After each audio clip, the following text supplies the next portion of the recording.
He has been ranked as the #1 leadership columnist for Forbes.com. With over 50 million readers, his insights into business growth and overcoming organizational obstacles have been featured in more than 600 journals. The credentials include Adweek, Fortune, Inc. magazine. His columns have boldly predicted the success of industry game changers like Netflix, Apple, Amazon, Facebook, Tesla. He's also helped his readers see the writing on the wall for companies like Sears, Kodak, and many others who were unable or unwilling to accept dramatic change. In 2020, the Global Innovation Institute invited Adam to join their board of advisors. He's been an executive with PepsiCo and DuPont, has an MBA from the Harvard Business School with distinction. And we say welcome and thank you for joining us, Adam Hartung, here on the Leadership Standard.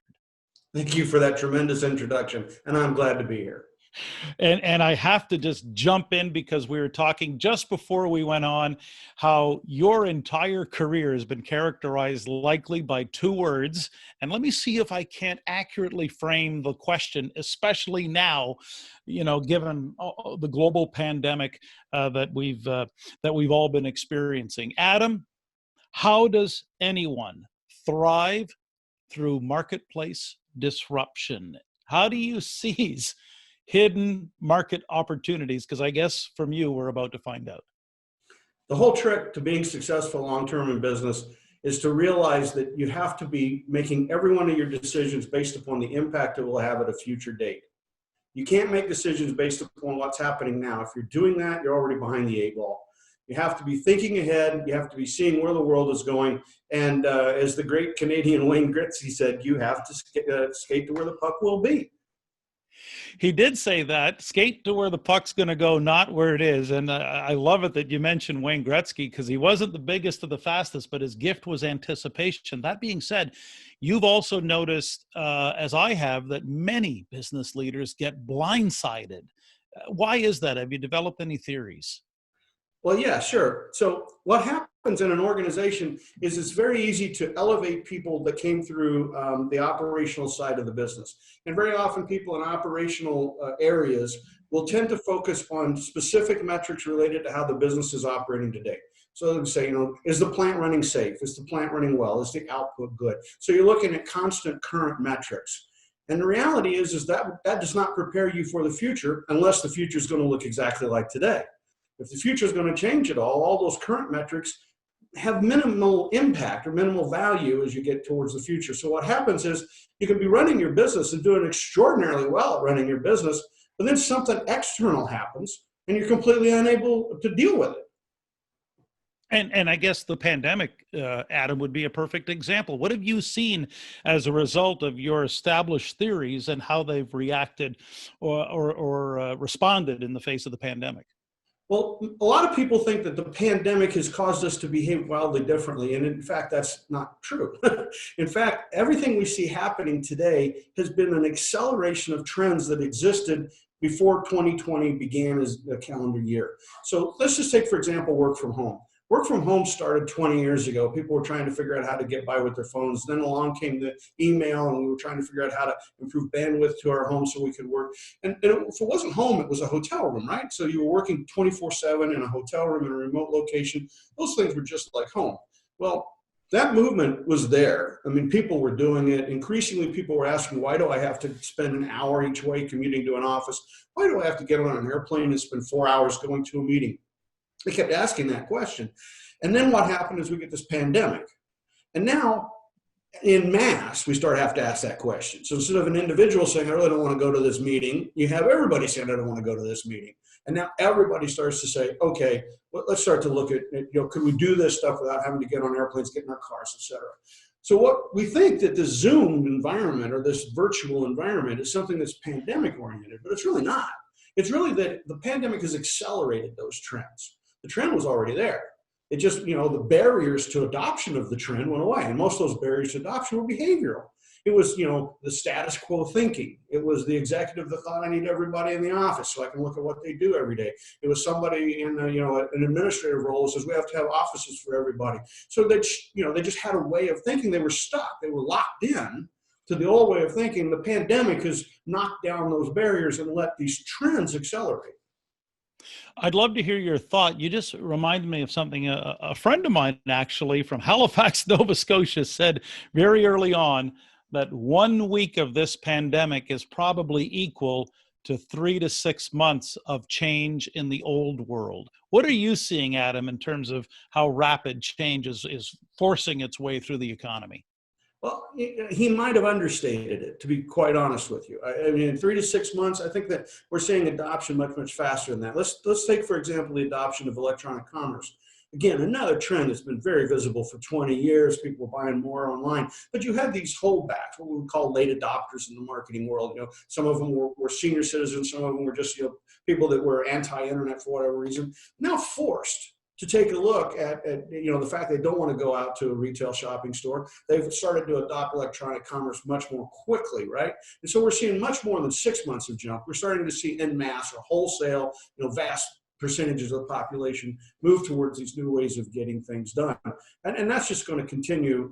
It's like people, if you think that when the vaccines are out, and we all have one, and it's a year and a half from now, and we're theoretically safe. Okay, let's just get to that spot. If you really think we're going to be shopping in stores the way we used to, or eating in restaurants the way we used to, or going to movie theaters the way we used to, then you are literally problematic. It's just not going to happen. The trends that were there have just accelerated, and evolution never goes backward. Never goes backward. We're going towards the things we were headed towards before. We're just going there faster. That's so well said, Adam. And I kind of want to go back to, before I get to this, I want to point out to everyone watching or listening that you've traveled to major conferences, speaking on the subject of disruptive innovation. When you look into your crystal ball, how do you see the world looking differently 2 to 3 years from now? Because I'm curious to know what you see. Well, again, we're going to continue to shop more online, right? We're going to continue to operate more from home. One of the things that, just think in terms of synchronous versus asynchronous behavior. I can remember when I always answered the telephone.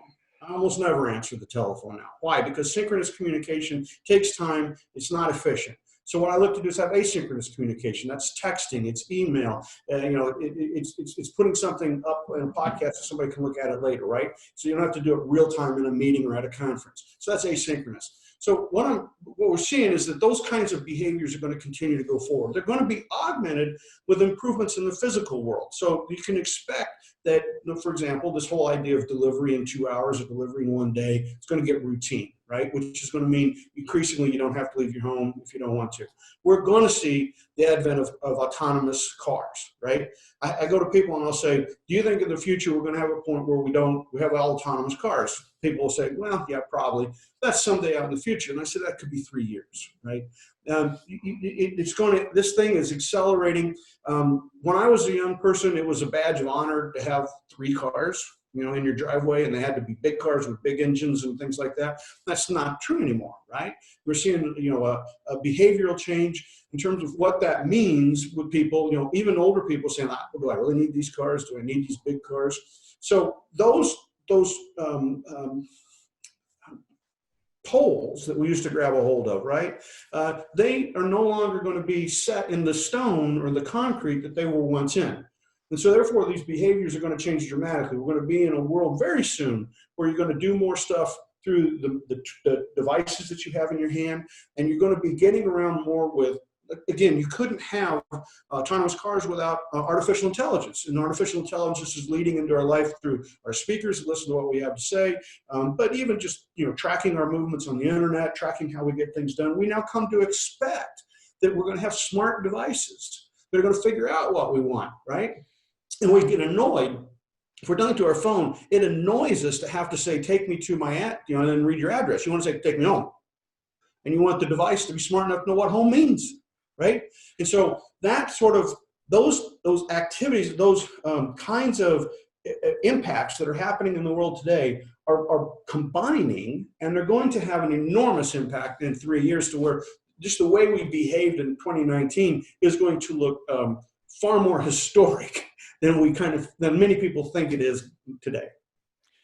Adam, I want to bring you back to this book you wrote called Create Marketplace Disruption. When you wrote the book, did you have any idea the world would be going through what it's going through right now? And when you look back, how accurate were some of the things you wrote about back then? Well, okay, that book came out in 2007. And at the time, my biggest prediction was the financial crisis. And it was quite obvious to me that the way we had set up our financial institutions, the number of jobs that were in the financial industry, that it was set up for a crumble. It was set up for a takedown, right? And of course it did. We had the Great Recession, which had global impacts. And so that was the first big disruption that I was talking about at that time. Now, the big thing I'll come back to, though, is I always try to tell people when it comes to the macro disruptions, like the Great Recession and the pandemic we're in now, it's not really important that you know what the disruption will be. It's just important that you know that it will be. And you have to be preparing for these massive major disruptions. So let's take, for example, the advent of electric cars and autonomous vehicles.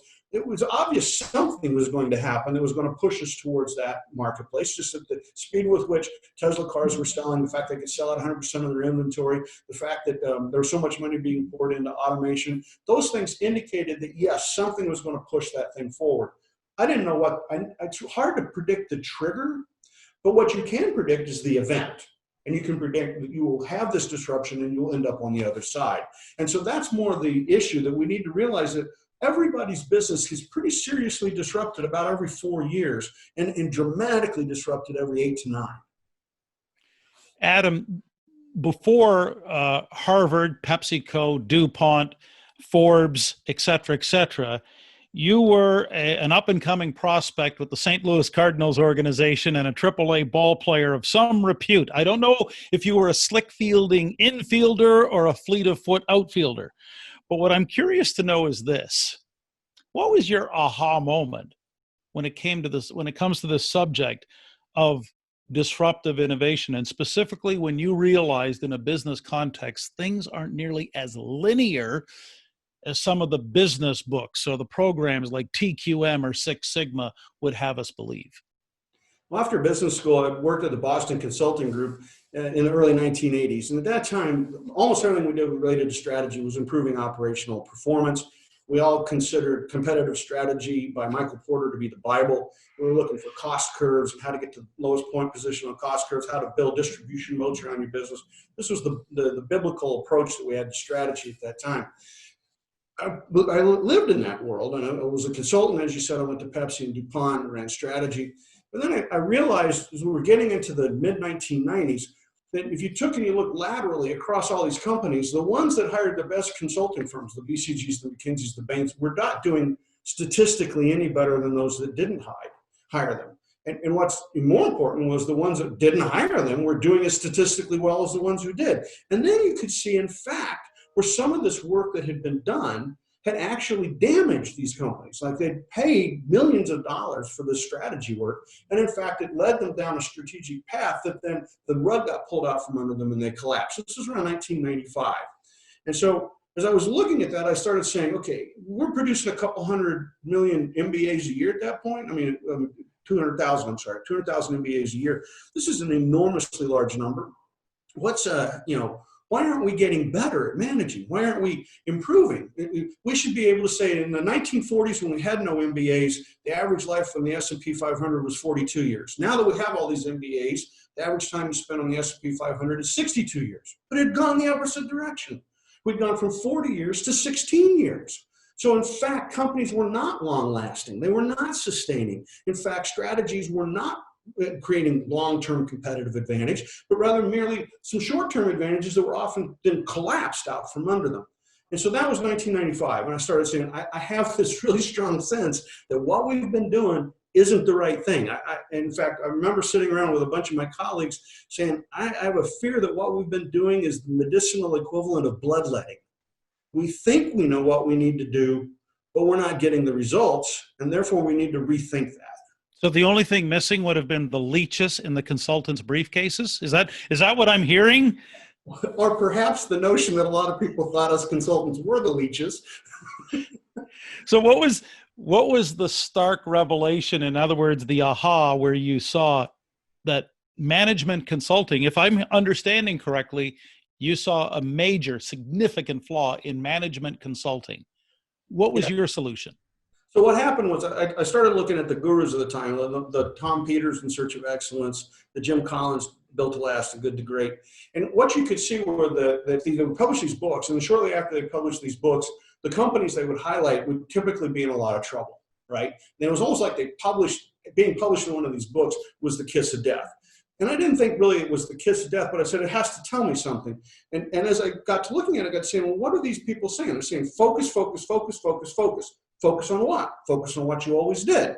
Focus on the products you made. Focus on the customers you had. And then they would go so far as to say, focus on what you did and get rid of everything else.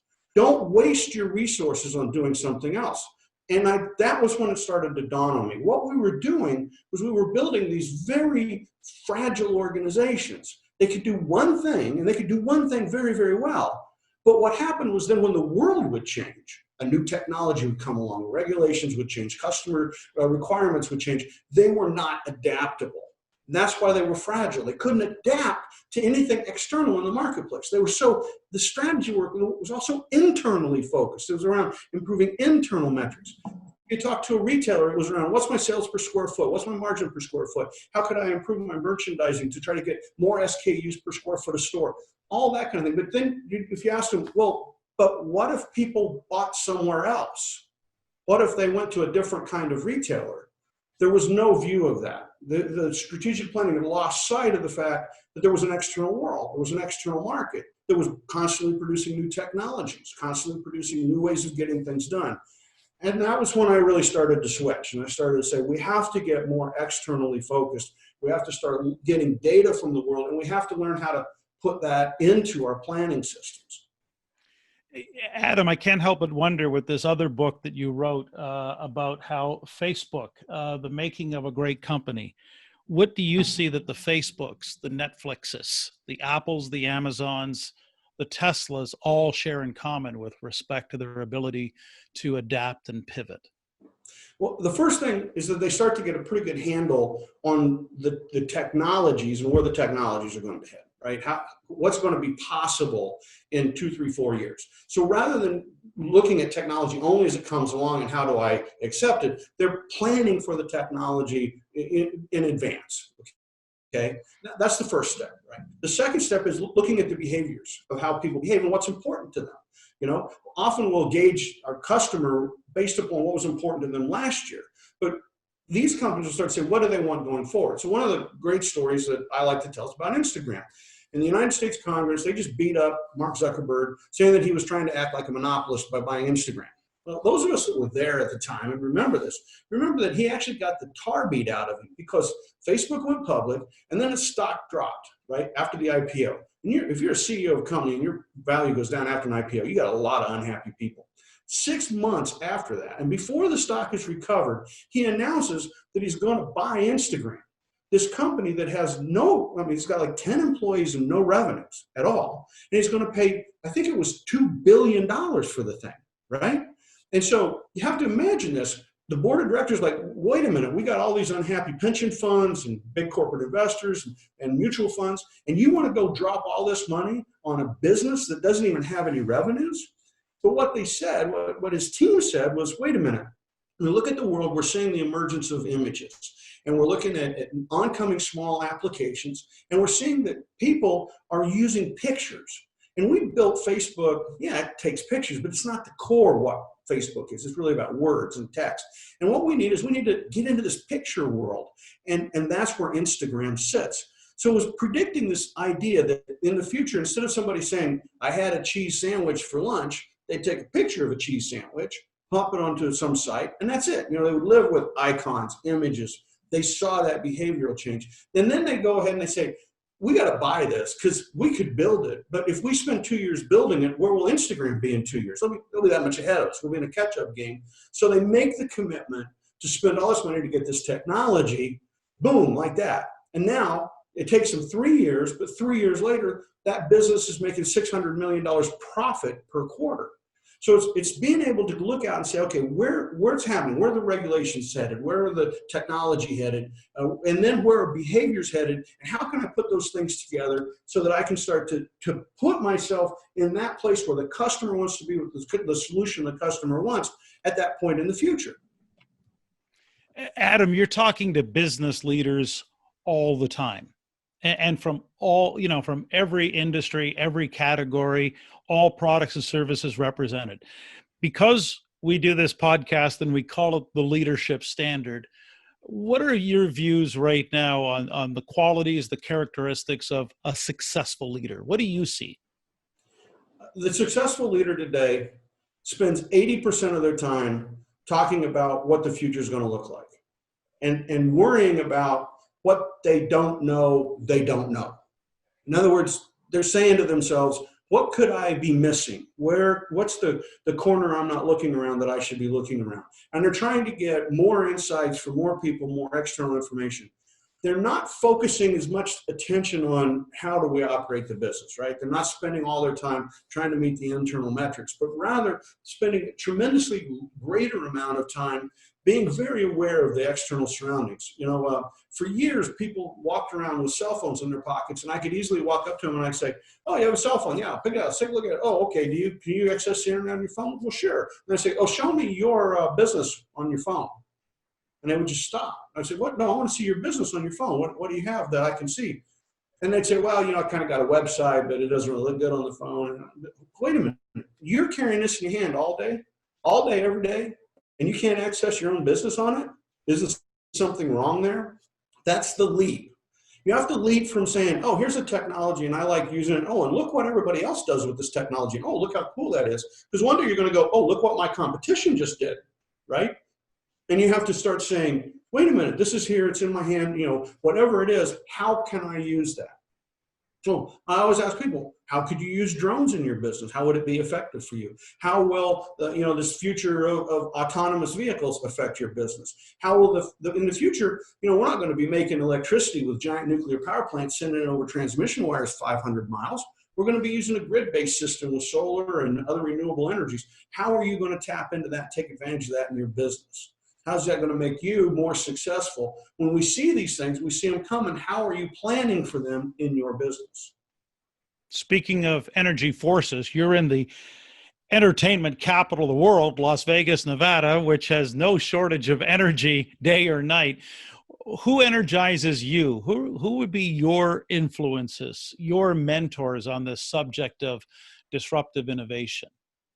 Well, for years, I was, very pleased that I had a collegial relationship with Clayton Christensen, who coined the term disruptive innovation in his book, Innovator's Dilemma. We unfortunately lost Clayton a few months ago to illness. And so now when I'm out there looking at the leaders that I pay attention to, and I'm spending more time not looking so much at the academics and some of the original thought leaders, but more around how the behavior of some of these leaders, how it's happening. And I have to say, I'm still very impressed with what's going on over at Facebook. I'm extraordinarily impressed with Netflix.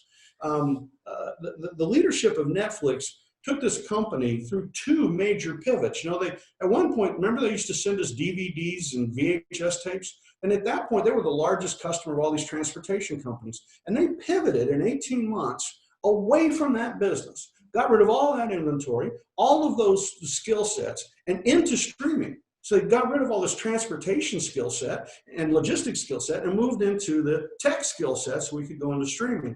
And they conquered that world. And within 4 years, they pivot the company again and they start bringing in all these people who know how to produce and direct and make entertainment. Right? So if you said to Netflix, what's the core of Netflix? A decade ago, you would have said it's all around VHS and tape delivery and that kind of thing. And you might have said they're competing with Amazon. Boom, no. They're really not competing with Amazon because they're in entertainment. They pivot off to streaming. Oh, now they're competing with who? Oh, they must be competing with the Verizons of the world and the Comcasts of the world because they're in the streaming business. Looks that way. 4 years later, boom, pivot. Now we're out there making movies. We're the #1 content producer in the globe today. Who are we competing against these days? That sort of leadership, that ability to see the future and change your resource allocation in order to stay aligned with your customer needs, bring new technology to that customer. I marvel at that. Reed Hastings and his team have just been incredible. In that respect, I can't help but think of the small to medium-sized business owners, and using Netflix as an example, the contrast that you just outlined, Adam, between, let's say, Netflix and Blockbuster. For the small to medium-sized business owner who's watching or listening right now, how much of this just comes down to mindset? Well, there's two things that fit in. One is you got to have the right mindset. And the second, you have to have the right approach to resources. There was a time when having a lot of resources meant having buildings and having assets, right? Today, the smart leader starts trying to figure out how to get rid of that. Like those can become boat anchors incredibly fast. Right now, today, in the United States, we're 50% too much retail real estate. So there's going to be all kinds of shopping malls, retail stores, all that's going to go vacant in the next 3-4 years. So at one point, people thought, oh, gee, you can't go wrong buying land. You can't go wrong buying buildings. I'm sorry. If you've got a lot of commercial real estate today with office space and retail space, you can go very, very wrong being there because of the movement towards doing things electronically, right? So what we have to do is be much more flexible with our mindset and start saying, okay, how do we, as business people, small business people, adopt this notion of adaptability and flexibility? How do we get ourselves positioned so that we aren't tied just with our minds to the old way of doing business, but we aren't tied with our resources to the old way of doing business so that we have that flexibility to shift and adjust? Adam, you've really made a name for yourself and a reputation in the field of business strategy. What are the common myths or misperceptions about business strategy? I still spend a lot of time with people who want to focus on earnings, and they want to use earnings as a real serious metric in strategy. And that's a big, big myth, because earnings are whatever you want them to be. There was an old joke that I learned in business school that the auditor you want to hire, when you interview an auditor, you ask him a question about, well, what do you think I should do with this cost? Should I take it today or take it in the future? And a good auditor would look at you and say, whatever you want, right? I mean, the financial machination possibilities are endless, right? So it's not about earnings. It's about growth in revenue. And then trying to get people to realize that really and truly your strategy, the efficacy of a strategy doesn't have to do with the quality of your technology. It doesn't have to do with your legal position or your patents. It doesn't have to do with your workforce. It has to do with, are people buying your stuff? If people aren't buying your stuff, there's a problem, right? And you have to be that you're doing something wrong. Either it's your technology, your distribution, but some part of your business model isn't right. And the biggest myth is getting them off thinking about these other things like, well, the most important thing in my business is my employees, or the most important thing in my business is my earnings or my technology. The most important thing in your business is your sales. How much are you selling? And if you're not getting sales revenue growth, then you've got a strategic problem. Adam, I can't, as I process this information, I'm going also back to, and I'm just going to throw this out here as a bit of a wild card. There was an Austrian economist named Joseph Schumpeter, who coined the phrase creative destruction. I can't help but wonder if his theories are still valid today and into the future based on your experience. Well, I devote the entire forward of my book to Dr. Schumpeter. Yes, creative destruction is a powerful influence, because what he encompassed in that language that he did so many years ago was recognizing that we have these waves that come across us. And he didn't quite know what they were. He speculated they were technology, but he wasn't quite sure. But what he was saying was that you have somebody comes along with a new way of doing business with your customer, and they thereby steal that customer away, and it destroys your business. But in the process of destroying your business, this is very creative, and it's actually better for society. So, for example, do we all still wish we were, riding around in horses and, in buggies? No, because we're glad we went to cars, but that destroyed the horse and buggy business, right? So every time we do something like this, we're glad we have cell phones today, but of course that did away with landline phones in a big way. And the mobile devices are doing away with the PCs, and the PCs did away with the mainframe computers. And all of those are examples of this creative destruction. One of the things we have happening now, we're in, this sort of recession, pandemic-induced recession, but it happens in any recession. But it's also sort of a sociological issue, is people thinking that somehow they're entitled to a job. that, okay, I grew up in this town in some place and we had a factory, or we grew some wheat, or we had livestock, or whatever, agricultural, mechanical, whatever. And they seem to think, well, that's supported years ago, but now the world has changed and I'm mad and I want it back. I want it back the way it used to be. And it's never going to go back to the way it used to be, right? It's always going to go forward. And so what we have to do is start to realize that this process of creative destruction isn't a bad thing. It's a good thing. It's a good thing. The people that are saying, well, I lost my job, are also walking around with cell phones. They're looking at 4D high definition televisions where they got 24-hour-a-day programming that's on 152 channels. They got at least 7 or 8 24/7 news programs that they can watch continuously. They've got pharmaceuticals that are making their lives so that nobody thinks they're going to die at 65 anymore. They're all going to live to 95, right? We've got biopharma solutions coming along that are outdating the pharmaceutical, that are making remote medicine that, something that we're all going to be able to, just talk to our doctors and they're going to be able to help us get our solutions remotely. That's good. It's good for all of us. And so we have to realize that this is all creative destruction. The new comes along because it's better than the old. And because it's better than the old is why we want it. We're going to eat plant-based proteins, instead of eating beef, because it's healthier for us. Does that mean we hate livestock farmers? No, but we're not going to need as many steers. It's just reality, right? And so that's why Schumpeter called it creative destruction. Because in the process of creating something new, it often destroys something old. The people that are today's society-wise trying to say, I want to hang on to the old, are being very selective. They're trying to hang on to a few things while they adopt everything else. And we have to get our minds around this notion that, no, creative destruction is good. It's good because it really benefits all of us. As I listen to you, and I think, Adam, about your own leadership journey, and of course, we're fascinated at the Leadership Standard about the very subject, given the need for everyone to pivot in these unprecedented times, how would you define leadership? I think good leaders are the ones who are able to not only visualize the future, but be able to describe it to the important constituencies they work with. Right? And talk about that future in a way that brings them along. And so when I say constituencies, I mean your customers, your employees, the community in which you reside, your suppliers, your investors. These are all constituencies, are all important.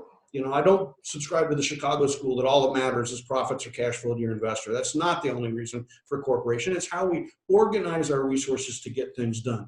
And we have to be good for all of those constituencies. But what a good leader does is they start to see where that future is, and they start saying, how do I bring everyone with me? So one of the traits that you see among the leaders of many of these top companies that are doing so well today is that they do bring people along. The fellow that runs Tesla, Elon Musk, he takes a lot of crap, to be honest. I mean, he gets beat up quite a bit. And certainly I don't think it's terribly clever to go on television and smoke marijuana when you're the head of a company like that. I mean, and that shows some thoughtlessness, to put it mildly. But at the same time, look at how he's brought people along, right? He's brought along people on his journey where he's saying, well, in the future, I see greater use of electricity. And so Tesla is not just an electric car. It's a family now of vehicles, but it's also, a solar city. And it's the production of electricity with solar panels. And Solar City has programs for putting solar on your house. And then he has invested heavily in battery technology. And then that battery technology you can put on your house. So you can actually go get panels from Solar City and batteries from Tesla, and you can take your house completely off electric grid if you want. I mean, he's taken this vision. He said, I can see where road range or range fear, which was a big problem with electric cars for a long time. I'm going to run out of power somewhere. I can't get home. He said, we can deal with that. Come on, let's get out there. Let's build up some charging stations. Let's get a network of charging stations. So the one thing he's done is he's brought everybody along. He's brought along his customers. He's brought along his suppliers. He's brought along his employees. He's brought along his community. And as he's brought those people along, he's brought the investors along with him as well. And they followed him. In my view, the investors were not the leaders. The leaders were all these other people that he got to buy into his future of what solar power was going to be like and how it would affect the way we would behave. And that's why I think despite his shortcomings, I see him as being a pretty good leader for tomorrow. We're about to go up close and personal with Adam Hartung. Adam, on a scale of 1 to 10, how weird are you? um, uh, I'm probably a 6 or a 7. If there was one room in your house that resonates with you the most, which room would that be? Oh, it's the one I'm sitting in. You can see my wine collection behind me, and you'll see my cigar humidor behind me. And so that's my enjoyment. So I can't help but ask, do you have a favorite vintage? Right now, I'm drinking 2010 Bordeaux's, and they're really good. What are you curious about right now? I'm curious as to whether we can get a common vision in the world, because I am very concerned about the sociological divide between what looks like people that want to progress and people that seem to not want to progress. On a very real way, I don't think the ones that we're positioning as non-progressive are really that way. I think there's some storytelling here that's wrong, and I really am concerned about, can we get people on the same page? That doesn't mean they all agree, but just get everybody on the same page so that we could progress together in a good manner, a nonviolent manner. What books are you reading right now? Like, what's on the night table? Well, I tend to be a big fan of reading the classics, so I tend to read a lot of Shakespeare and Chaucer. So I read and I reread them because I enjoy the language. I enjoy thinking through how to communicate, and so that tends to be where I am. Besides Thelonious Monk, what are the other favorites on your playlist? Oh, Boney James, and I'm trying to see what I think now. Who are all my jazz favorites? Ellie Fitzgerald, and oh, you caught me off guard with that question. Sorry, my mind was in a different place, but they would all be jazz greats. If there are business lessons to be drawn from the Big Lebowski, what would they be? For me, the Big Lebowski exemplified the notion that the world is, and don't try to think you can control it. Lebowski realized that the world around him was the world around him, and he was fitting into it, and he was just trying to get out of it what he wanted. One of the things that I struggle with are people who think they can control the world. I really have a problem with business leaders who get into that mindset of, wow, I'm the leader of this team or whatever, so I'm in control. And it's kind of like, no, you're not. The world's in control. Things are happening around you. For every one thing you've got nailed, there's 999 things you don't have nailed, and 999 things you don't even see, right? So at best, you are operating as one piece of a very, very, very large puzzle. And what Lebowski said was, recognize that, realize that, be cool with that, and then figure out what you're going to do, right? And don't let it make you crazy, and don't let it make you insane. And the more I realize is when you take that attitude, it's far easier to look into the future, see where things are going, and try to say, okay, we're going to find our way there. Not get uptight, not get all worried about it. We will find our way there. Adam, you cannot mention the number 99 to a Canadian without thinking of Wayne Gretzky, who got a plug earlier. So in Gretzky-like fashion, let me pass the puck and see if we can't do our own Adam Hartung version of the Lipton Pivot survey in honor of French journalist Bernard Pivot and James Lipton, the acclaimed host of Inside the Actors Studio. Are you ready, Adam? I'll give it my best.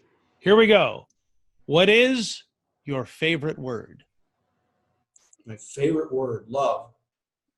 What is your least favorite word? Hate. What turns you on? Listening to music. What turns you off? People who talk like they know it all. What sound or noise do you love?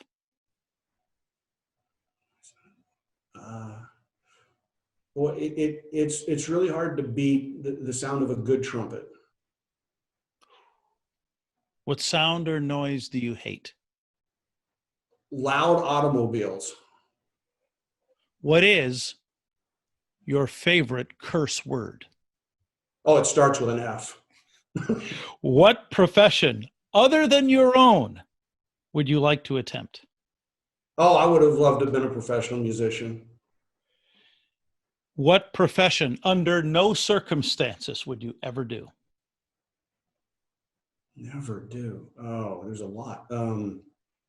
I, I could never be in a job that you had to carry a gun.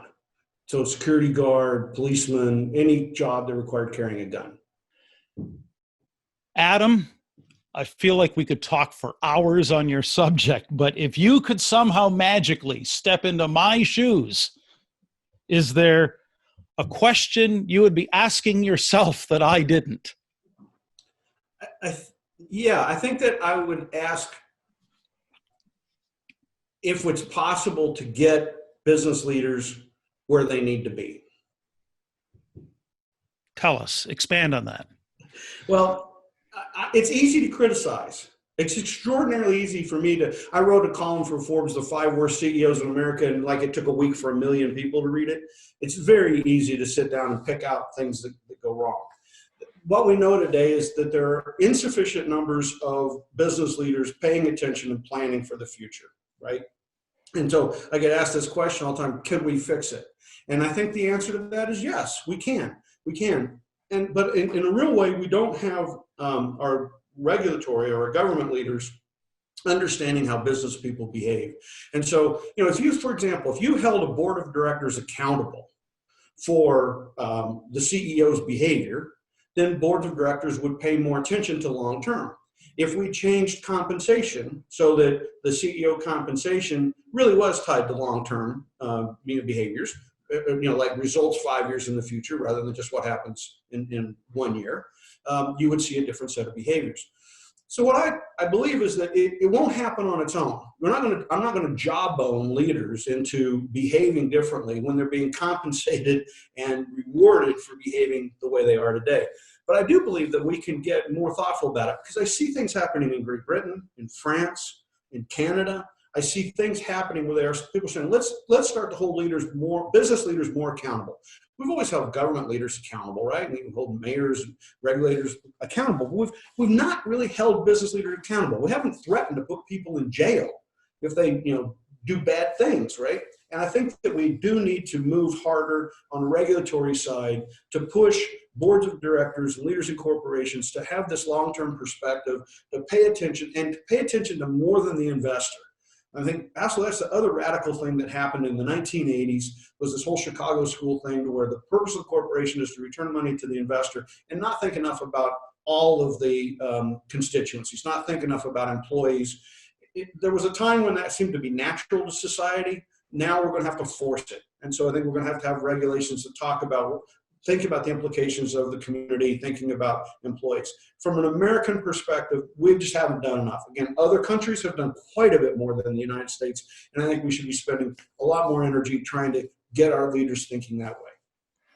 Adam, that's so well said. I just can't, I'm listening to you and I can't help but ask, what do you think will be the greatest legacy of your work? I hope that people will look back and say that I cared a lot more about organizations than I cared about the leaders in the organizations. There's no such thing as corporate DNA. An organization can be anything that the leadership wants it to be. Too much business today is around the leader and the leader's ego, or the ego of the top handful of leaders, the C-suite type people. And it's not enough thinking about the organization, that you're responsible for tens or 20s or hundreds or thousands of people, and that those people reach out with children and there's whole communities related to that. And I would like to think that the work that I've done, where I moved beyond Clayton and his work around innovation, is saying, what are the organizational impacts? And how do we reduce these impacts so that we don't end up with people that are disenfranchised because the shift happened? Leaders should be saying, wait, we've got a shift happen. I need to help you be ready for that shift. And then doing that with their employees, with the community, with their suppliers, helping people move in that direction. And so my legacy would like to be that people think about the whole of the organization and not just the individual. I also can't help but ask, you've mentioned Clayton Christensen, how vital he was and significant a figure. Um, I would love to hear your recommendation for his TED Talk, because he did that. You know which one I'm talking about, Adam? The TED Talk about basically how things are measured in the end. And is there a way you can help people understand why Clayton Christensen is still someone worth paying attention to? Your dear friend. Well, I knew him well, but I don't know that I could call him a dear friend. I would say that the reason you need to pay attention to Clayton Christensen is because he got us to thinking about what we wanted to accomplish, where we wanted to end up, and not just thinking about what we wanted to do today, but starting to say, what was our goal, what was our objective, and how do we align our behaviors to get to the objective? And for a lot of his career, he did that in the business world, and as he got a little older, he started talking to us about how we should do that in our personal lives as well. And I think he did a very good job of that. And it's important that people pay attention, because often they're reaching a point, they're saying, how did I end up here? And he's saying, well, it was what you did back there. Were you thoughtful back there? Because if you'd been more thoughtful there, you wouldn't be where you are today. And I think if we all took that message to heart and said, what I'm doing today, don't just think about what it's doing for me today. What's it going to do for me way out there? Adam, disrupting, and succeeding through all of the different market conditions that we're facing right now, how to thrive and finding and seizing upon opportunities.